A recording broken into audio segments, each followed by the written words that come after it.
Hey, this is Rob Anspach, and welcome back to another edition of E-Heroes. For those keeping count, this is episode 281, and my next guest comes from Melbourne, Australia. I'm in Pennsylvania, so this is already in the future. So this is awesome stuff we're going to talk about. And for all you entrepreneurs that have plateaued or are looking for a blueprint to take your business to the next level, my next guest is Johann Nogueira. Did I pronounce that right? You got it right, bud. And he's got some stories to share. And I'm going to tell you, if you're looking at the screen, if you're seeing this on video, back of his screen, it's all video games. He's going to talk about that. And but yeah, this guy's amazing. So everybody, sit back and let's get going. So welcome, Johan. Thank you, Rob. Thank you for having me, man. And by the way, they're all board games, not video games. Board games. I'm sorry. Board games. Board games. Yeah. Because you got all those shiny boxes back there. They all look like video games. But it For sure. could be the iced tea that I'm drinking that's messing with my mind. Man, I was in Dallas, Texas a couple of months ago. I'm sorry. I've never been to Dallas, Texas. We went to all these amazing barbecue joints, and everywhere I went, they were like iced tea, iced tea, iced tea. They would. I had no idea people drink that much iced tea. It's crazy. Oh yeah, that's all I drink. You ask me if I want water or beer or soda. Nope, I want iced tea.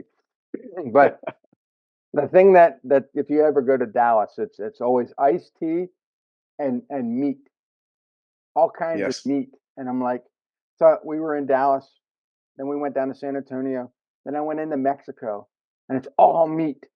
And my wife's like, I can't eat anymore. I just don't want to. But anyway, I, I I literally came back and I put on about 5 kilos. I don't yeah, know what that is in pounds. it's Probably like terrible 10 stuff. pounds. But we talk about plateau. We talk about the blueprint to going to the next level, and you're one of those examples of people that not only are nonstop, but are dedicated to creating a community where not only does it benefit you as the CEO or the founder, but it promotes you know the people in that community. It helps them out. And you've coupled your systems with charity, which to me is awesome. Thanks, man. Yeah, we came across. Well, my wife is a philanthropist. When I met her more than 12 years ago, she was building schools in South America and doing stuff in Africa. And she's the most amazing woman that I've ever met, and she's always just wanting to give back. So the spirit of community comes from her. She brings that, and she opened my eyes to how amazing it is when you can help so many people. Hmm. When we met, I remember saying, wow, I want to achieve X, Y, Z, these goals. And she's like, that's great. And then she said, have you ever heard of people saying, money is the root of all evil? I said, yeah, I certainly have. And she goes, it's not, yeah, money doesn't make people happy. Sorry, that's the one. And I was like, yep, certainly. And she goes, yep, the people who say that, they've never given it away. And Yeah. she loves giving it away because it actually brings so much happiness to different people, to underprivileged kids, etc. We'll get to that part in the podcast shortly. Hmm. That giving is now part of our lives. And in the last 3 years, actually 5 years, the giving that we've done has impacted more than 1 million people's lives. And Wow. that's through an amazing platform, which we'll talk about shortly, that Yeah. anyone and everyone can do. Yeah, Well, I'll hand it over. even my Okay. last book, the unscripted, unfiltered, unwoo, unguru. I mean, we wanted from the very beginning to make that book something more than just beneficial to us, because anybody can sell a book.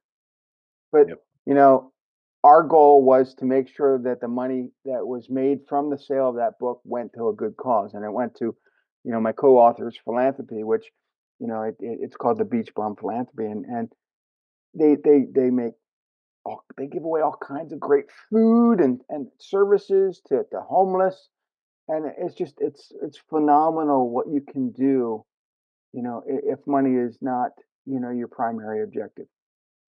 Yep. Awesome, man.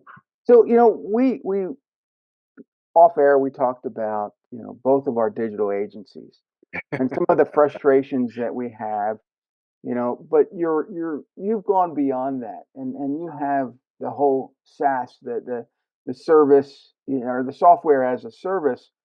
And I think that to me is a different culture than just having a digital agency. You know, it helps entrepreneurs, I think, better than just going to, one place to get it all done. Oh, 100%. Well, with SaaS, the beautiful thing, which I didn't realize 20 years ago, is that every bit of effort that you're putting into it, into acquiring that client pays you for as long as the service is great, right? Hmm. So reoccurring revenue is the secret to SaaS. Hmm. Once if anybody's listening about, think about your Netflix subscription, or think about your Microsoft Office subscription, or what's your Spotify, YouTube, whatever subscriptions you have. The chances of you canceling that if you're enjoying the service is next to nothing. Hmm. So building a SaaS business on with recurring income is such a blessing, because every bit of energy, every bit of effort that you put in every day, you're being rewarded for many years, or decades in some cases, as Hmm. long as the service is kept up. So SaaS is an amazing new business model that's come about, that's become accessible to the typical business owner. Yeah. Digital agencies all over the world now are switching to a SaaS business model. Right. They used to have retainer models, but now they're building SaaS models. The reason they can build SaaS models is because clients want more control. And Hmm. through digital agency, we understand the pains of the client standing over your shoulder saying, no, no, change this, change that, change that. Now it's, here you go. You can have this tool. You can change whatever you like. Hmm. And you pay a small little subscription for that, and you can do it exactly how you want. Yeah. So our SaaS company came about. We bought 8 SaaS companies. We put them all together. We launched cometsuite.com, and that business in the last year itself has acquired 2,500 clients on a Wow. SaaS model. So it has been one of the greatest achievements, Hmm. and one of the most fulfilling, because the community that's built around that, all those agencies, just like you and I, we had an instant connection because we ran digital agencies, and Hmm. because of the trials and tribulations that we've been through. Same thing happens in that community. Everybody's there. Everybody understands the mindset. Everybody understands the pain points that they've all gone through, and they understand how to succeed. So they're all sharing. They're all deal making. They're trading amongst themselves. Now, digital agencies, they might specialize in Facebook ads or graphic design, or websites or YouTube or whatever it is. But now, by having a community around them, they can say, hey, I do everything, Hmm. and I can offer you my friend services, and you can go to my friend and get it done, or you can get it done under my banner. It doesn't matter. But Yeah. now they have more support. So building a community is one of the best things. I think actually in 2024, the biggest thing will be communities. Yeah. We saw that through Facebook. Facebook at the start probably even 5 years ago, people were still posting photos of what they were eating. Mm. Now no one cares what they eat. Right. Facebook is now moving towards groups. All of your groups, all of your interests, that's the first thing you start to see Hmm. is, hey, here's my groups, here's my interests, because they know that if that's your hobby, if that's your interest, you're gonna be checking that out more than, hey, I wonder what James had for lunch yesterday, Hmm. all those sorts of things. Yeah. I So mean, community, I think 2024 is going to be the biggest thing. Go for it. yeah. I mean, I've had groups on Facebook for years. In fact, I think one of my oldest groups is the Business Dojo. It's been around since 2013, something like that, Wow. 2014. So it's over 10 years old. Yep. And that's when Facebook started all these groups. They started offering them, but now it's 10 years later, and people still, a lot of them still haven't monetized their groups. They're still not making any money on these groups. And so it's, I think if you have a group with any amount of numbers, whether it be 100, whether it be 1,000, whether it be 10, learn how to monetize those groups so you're making money. Like you Yep. said, I mean, software as a service is the next thing. But if you can figure out how to be the next, I'm not saying the net Netflix or any type of that subscription, but if you can offer that type of subscription based on what you're doing now to your clients, it's going to make your life Yep. so much easier. During the pandemic, one of my friends called me up. This is towards the end of it. He said, "Hey, I haven't caught up with you for ages. I need to pick your brain." I said, "Okay, sure. What's going on?" He's like, "Well, during the pandemic, I built all these groups." I was like, "Okay, cool." He's like, I don't know what to do with them. I go, what do you mean? He goes, well, I go, how many groups do you have? He's like, he has more than 200 groups. Mhm. I go, how many people are in these groups? He goes, collectively, more than 3 million Australians. So he focuses on Australia. By the way, Australia's population is sitting at something like 24 million, right? So this guy has more than 10% of the population in his Facebook groups. That's insane. He said, what should I do with these groups? I said, run for freaking prime minister. That's what you should do. Anyway, so he's got these groups, and it's all about supporting Australian businesses, and most of them are like he showed me one of them. There's 4,000 like transactions and interactions happening every week just in this group. I said, dude, are you getting a clip of any of this? He goes, no, I just put it together and community builds, and then they just trade amongst themselves. I'm like, oh my god. He goes, there was, and again during the pandemic, there was a lot of businesses going out of business, and so he would post them on these groups. And one of the businesses has been around since 1890 or something. It's an iconic Australian brand. They were going out of business. He posted in the groups. Within an hour, they made enough money to last for the next 6 months, which kept them afloat. Mhm. Right? The power of groups, the power of community, the power of having those people supporting, you know, different causes Mhm. is immense. So he's got all these groups. Facebook keeps promoting them every day. Facebook tells you, join this group, join this group, join this group. If, hey, you like this, join this group. So they are actually building the asset for you. It's Mhm. absolutely incredible. Yeah. There's never Yeah. been a time like this. Wow. So you've got Facebook, you got YouTube, you got Instagram, you got TikTok. I don't know. I'm you got LinkedIn. I'm not even on any of these platforms. I'm just on Facebook, Mhm. and I'm starting to learn Instagram. I'm an old dude, right? The young kids in our organization, they are. Hey, I got another 5,000 followers this week. I'm like, wow. So Mhm. that we've never had access to tools like we have right now. Leverage it, utilize it, build that community, get your voice out there. It's important. And by growing that community, it turns into an asset that can never be taken away from you. Your Mhm. business might crash, your business models will change, like we've all experienced. When I started my business journey, I started on eBay.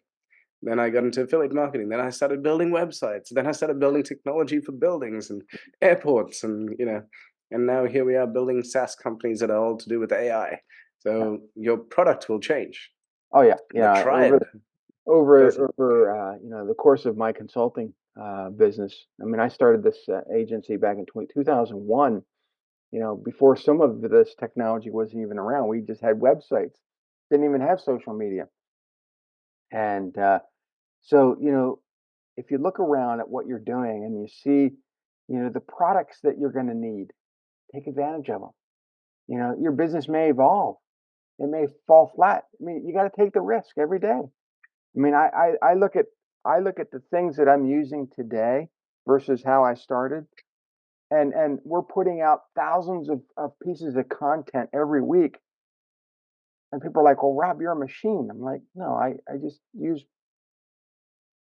machines to schedule all this stuff." So people think, "Wow, you're on the internet 24 hours a day." I'm like, "No, I'm in front of my computer probably 3 hours a day, and that's it."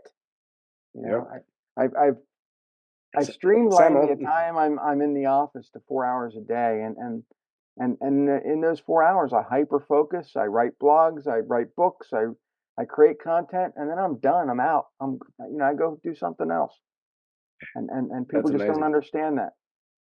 Yeah. Well, we've now all got access to ChatGPT. ChatGPT is created by OpenAI. OpenAI's CEO is Sam Altman.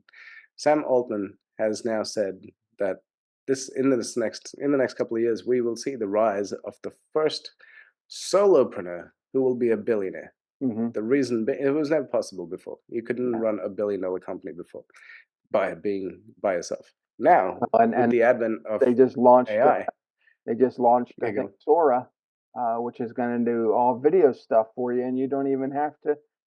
You don't even have to use these anymore. You just tell it what you want, and it creates it. Like I don't know. dude, check this out. So my wife, I've told you she's an incredible woman. She built through the COVID. thing that happened. We were locked down for 300 days, so we still have a little bit of resentment towards that. Her businesses got shut down. Her businesses got shut down, and she ended up building a tribe of 3,000 Japanese women who she would go and then coach online every day. That's what she did during them. Like, it's incredible. But one day she woke up. This is probably about 6 months ago now, and she had to do a VSL. For anybody who knows what a VSL is, video sales letter, you literally had to record yourself talking about the amazing thing that you're about to launch, and then ask people to sign up. Hmm. It's a 10-minute video that she had to do. It usually takes about 4 hours because by the time you edit that thing and add the music and do all that stuff, cut out all the ums and ahs and all that kind of stuff and perfect it, it takes 4 hours of work. She decided to use ChatGPT. Then she used IDID, DIDI, one of those things. It's a video platform. She uploaded videos of her, which trained the AI. So she uploaded a 2-minute video. Then she uploaded the script from ChatGPT. She pressed publish. She copied the code, put it on her website, went for a shower, came back, and had 8 sales. And she said, "Oh my God, I never have to do a video VSL," which is what she hates, ever again. Yeah. So technology right now is absolutely insane. But part of the technology that we're building is deep fake technology. Now that Hmm. has it sounds negative, but it's actually not. Yeah. It's this exact technology that I just spoke of. You can upload a 2-minute video of yourself. It trains the AI, and then with the click of a button, I can train that AI to. I can get ChatGPT to look at Rob's business, right? And then look at my business, find all the ways that we can interact together, write out a script about how Rob and I can do a joint venture together, Hmm. create a video about how we can work together, send it to Rob, and then Rob gets this video, which is a 2-minute video, watches it and goes, "Wow, this Johann guy is pretty incredible. I think I will book in with him." Then you click, you book in with me. I've never met you before. I didn't Yeah. even email you, Oh, but I'm just I'm looking at your board games and I'm thinking, okay, how can I create my own board game?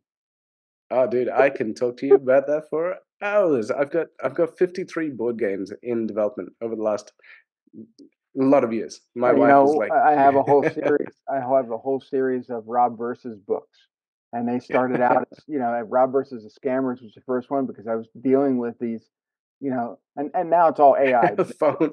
The Yeah. Visa Mastercard phone scammers, and I would write down these stories and share them on Facebook. People say, hey, Rob, make a book out of it. I said, okay. So, I made the first book and realized I still had material left over. And then Rob versus the Morons came out. And and this year I have enough material that I'm doing two more books, which will make it 10 in the series. And we just wrote a pilot episode for a future TV show. And this is all great. This would never have happened, years ago. But Yep. you look at technology and think, wow, what can I do now? How can I make this into something that's totally different? You know, board game, you know, Yep. uh, Yep. an app, everything that you can do, you know, teach others how to do it. And that's exactly So, what you're taking your love of everything. And oh, exactly. So my nephew, I went went to his house one day and I see him with his hand in his head and he's looking distraught. He's staring at his laptop and I said, "What are you doing?" He goes, "Oh, I just don't get this chemistry stuff." He had the periodic table in front of him. I was like, "Wow, that's so cool. Do you see what I see?" He goes, "What do you see?" I said, "That's a board game. That's the board right there." He's like, "Oh yeah." I was like, "Why don't we ask ChatGPT to help us make a game about how the chemistry, periodic table can turn into a board game?" So we sat there for about 10 minutes and we had a board game that ChatGPT turned the periodic table into a board game. And then next thing you know, I come back a couple of days later. He's cut it out. He's built a prototype. He's like, "Come on, sit down." And then when you mix this element with this element, this is what happens. And then he built a game on the periodic table where you combine elements, you create compounds, and all this cool stuff. So he turned something that he was like, "Ugh," about to, "Wow, this is amazing." Now my kids are getting a bit older. I'm building a game on biology. mhm, How cells work, how the ecosystem works. So the reason for board games, by the way, is because I've been in digital for the last 20 years. And one day I woke up and I said, I have nothing to show mhm, for what I've done. Every other man that I know who's worked with, in his hands, he can say, "Hey, I built that house.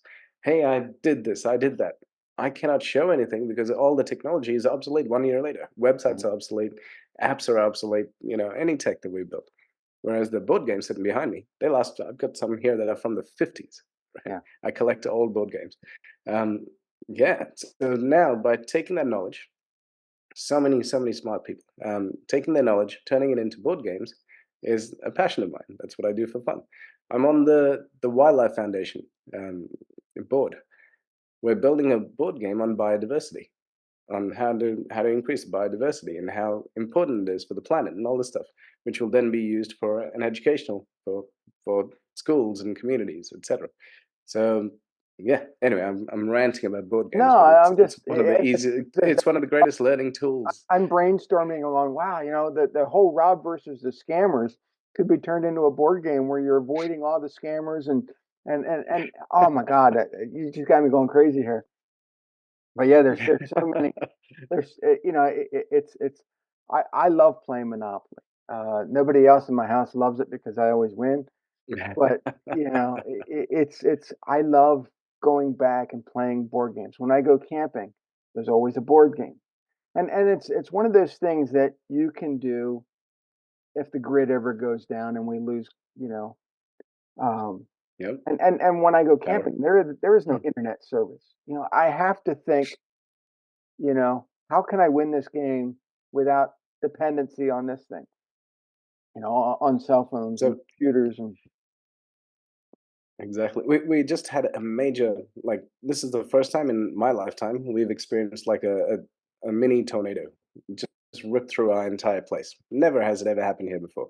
mm, Anyway, so in 2 minutes, the whole storm I think lasted about less than 10 minutes, but it went from a sunny day where we're just walking with shorts and t-shirt, and it was 35 degrees. It was a hot day. We're walking to pick up the kids. We get to the kids' school, and the next thing you know, it just goes dark. And then next thing there's rain and everything's just windy and blowing everywhere. And then just you seeing trees fall over, everybody's hiding shelter, kids screaming, all this kind of stuff. It just went from, peaceful to chaos and anarchy in less than 30 seconds. 10 minutes later, we emerge, the sun starts shining again, and all the trees, like my whole backyard is filled with trees right now that have fallen down. We live on the golf course. The golf course is destroyed. Anyway, the point is, we had no power, no internet for 24 hours. Now, it's been a while since I've lived without power and internet, and no phone service either. We could not contact anyone. So then, what did I do? Like we had the best day with our kids. We got to enjoy time with them, and that we played board games, etc. by candlelight. But then I thought, wow, I'm going to build a board game about preppers, because mhm, hear about these little communities called preppers, right? They've been prepping for this stuff. They're laughing. They're like, ha, we were just in our bunkers while the storm was going on, while everybody else was going chaos. 10 minutes. If that was an hour, if it went for longer, and if our times, without power and without internet was longer, what would the world be like? So you're allowed to you start to extrapolate and create a whole different scenario, and then from that you can create teachings which you can then share. So yeah, now we're yeah. going to build a game on prepping. So, tell me about business authority. I mean, that's your company. Yeah, That's yeah, that's yeah, what for you sure. do, and That's right. I'm looking at your Facebook page, and you got a bunch of stuff there going. You got Comet Suite, Comet Global, White Label, but you've kind of created a smorgasbord for entrepreneurs to Yeah. help them and everything. Oh, 100%. So what happened was I was building my company. The last SaaS that I built, we took it to 20 million in 4 years. Oh, So is that all? it was it was an awesome journey, but it took 18 hours a day in order to achieve that, because it was a mad chaotic ride. Now, while I was doing that, I literally was just at my computer, just working, and I said, "This is all I'm going to do." Mhm, I lost touch with all my friends because I was head down, just working away. And then, unfortunately, two of my friends committed suicide, 3 months apart, separate, two completely different families. They mhm, were both digital agency owners. One of them had 500 people at his funeral. And I just went, wow, in business, one conversation, we all know this, one conversation, one idea, change in trajectory can change the entire, you know, can change your destiny. That one deal can actually make a massive difference. I wasn't there for my friends. I didn't have I didn't have the awareness to think that they would have an issue. Yeah. So I started calling up all my other friends after this incident happened. The second one just really shook me. And so I called them up and said, "How's business? What's going on? How's your life?" They all had the same thing. My business plateaued. I've been in business for 8 years. I haven't moved. It's hard. My team won't grow. I'm having issues with the team. I've got projects that are, you know, key projects. If I lose this, I lose everything. Mhm. So all these people building these businesses, sacrificing their life, sacrificing relationship, sacrificing holidays, etc., sacrificing time with their children. They're building all these things, but they were plateaued, or they couldn't grow, or they didn't. They were in despair. So I said, "Hey, I'm going to run an event, and I'm just going to invite. I'm not going to invite professional speakers. I'm going to invite people who are at the coalface who do this every day." Mhm. And so we created, you know, a beautiful agenda. And I said, by the end of this, you're going to leave with a blueprint to build and grow and scale your business. So that's the start of Business Authorities. Put it up. 150 people attended the event. By the way, the ticket price was $1,000, so it wasn't something cheap. Right. And other people were saying, "Who are you? You can't charge $1,000. You're not Tony Robbins." I said, "Well, that's the price. Mhm. Come if you like. Don't come if you like. No one's pitching you anything. It's not a pitch from stage. You're going to leave with this." So 150 people came. By the time, in just before the pandemic, we had 3,000 members. Wow. And so we grew this community of business owners helping business owners who are at the coalface. And so that's how Business Authorities grew. And in so Business Authorities was from 2018 until the 2000. Oh, when was it? Yeah, COVID-19. So 2020. Mhm. So those 3 years in operation, because we had to put it on pause because it's all events based and we couldn't run any events. So everything's on pause. We might reactivate it in the middle of this year. Mm. In that the small years that it was active, it helped more than 1 million people. So that's the Wow. impact that we were talking about. The 1 million people, because all the profits that we got from there, we would donate back to different causes. We didn't need the money. We're doing it for a different, completely different reason, and Right. it's to bring people together. So all the money that came through, we used to donate. And here's the beautiful thing: we never told people we were donating the money. So I'd say, "Hey, Rob, I'm running an event. Would you like to come? It's $200." You'd say, Mhm. "Yeah, sure. Sounds like a great event. I'll come." You'd buy your ticket. And then after you buy your ticket, you get a certificate saying, "Hey, Rob, because you bought your ticket and you're coming, we've now planted X meterage of rainforest on Mhm. your behalf. We donated for you." It's a different mind shift because if I said, "Hey, Rob, come to my event and I'll, donate rainforest," you're thinking, "Yeah, but you're just putting that on top of the price, right?" Mhm.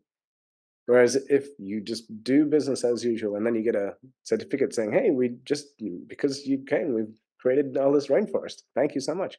It's a different shift in mindset. So that's what the platform that we use for that is called B1G1, b1g1.com. It stands for buy one, give one.com. Now, it doesn't mean that you have to buy something and give the something of equal value. It started by Masami and Paul Dunn. So Masami, she saw this guy. She was in the shopping center. She tells the story way better than I ever will. But she was in the shopping center. She sees this man walking out with this big giant LCD TV. You know, and she's like, "Wow, that man's going to enjoy watching that TV. He's going to have this pleasure." She goes, "Wouldn't it be nice because he bought that TV? Somebody in some other part of the world gets the gift of vision. Mhm. $20 from that transaction goes to that person automatically." And so that's what she started. Now that the company, B1G1, is up to more than 200 million impacts. So because they exist, 200 million lives have been changed forever. That's just one couple. Mhm. How powerful is that? It shows you the power of a vision. When a vision is set and then you have enough purpose, everybody rallies behind you. Mhm. Like I'm on here talking about them. There's probably another 1,000 people talking about the great work that they do right now. Oh, and the beautiful thing is 100% of the funds go directly to the cause.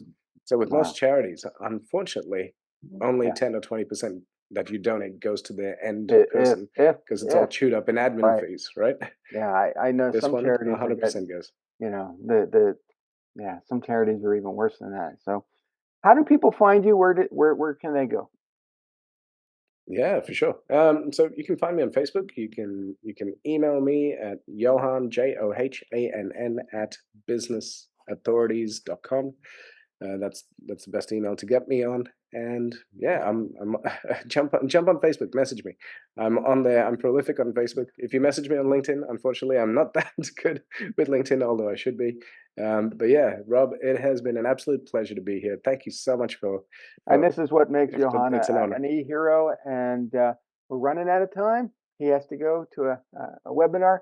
But I want to thank everyone for listening. And if you have questions, jump on and find Johann on Facebook. Until next time, adios.